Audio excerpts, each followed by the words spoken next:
Travelling has never been so easy. You simply book a flight, find a hotel, and before you know it, you're halfway around the world. But for religious travellers, that process is much more complicated. Finding somewhere to stay, or even just to eat, that complies with religious beliefs can be much more difficult. And whilst it's an inconvenience for some, it's a real problem for others. But could this be the answer? Launched just last month, this travel site has already attracted more than 100,000 users. It's called irhal.com, which in Arabic means simply go away. And whilst it might look like many others, this is aimed specifically at Muslim travellers.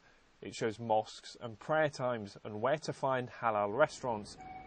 Its founder spent 2 years creating the site and says much of the content comes from his own experiences.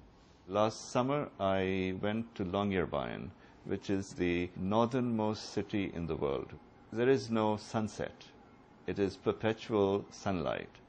Being a Muslim, we have to pray 5 times a day. There is one at dawn, when just before sunrise. There is one prayer at noon, and there's one in the afternoon, and one sunset, and one later in the evening. Where I was, there was no sunrise and there was no sunset. So what does one do? You come to our site, you read about this experience, and you'll know how to cope with a situation like that. You will not find anything like this on any other website. And it's a vast potential market. Around 25% of the world's population is Muslim. That's around 1.6 billion people. It's a market the hotel industry is keen to cash in on. The population growth in the Middle East, and Saudi Arabia in particular, where 60% of the population is under the age of 25 years old, there's a real belief that there is a huge burgeoning market. So Saudis who decide to move to go elsewhere on a holiday are often still very respectful of their religious beliefs and the way in which they lead their lives back home. In that sense, Sharia-compliant hotels will continue to become important way beyond the borders of Saudi Arabia and into other parts of the GCC in particular. But what makes a hotel truly Sharia-compliant? Of course, there's no alcohol, pork is off the menu, and all food must be halal.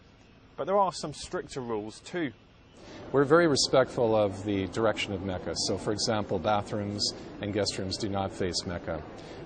We are respectful of the fact that art, specifically the physical human form, should not be in public display.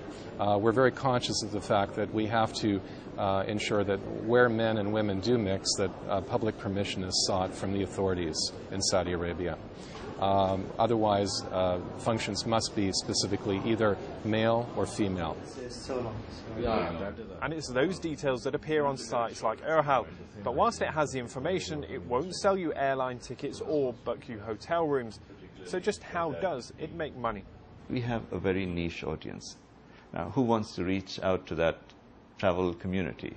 The airlines and the hotels and the tourism companies. They do advertise on television, they do advertise in newspapers, print, billboards, wherever.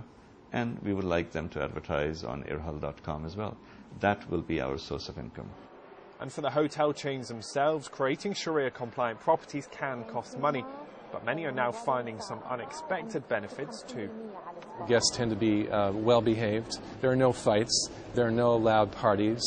And so from a hotelier's perspective, it's much easier to run a hotel which is Sharia compliant in regards to the behavior of some of their guests.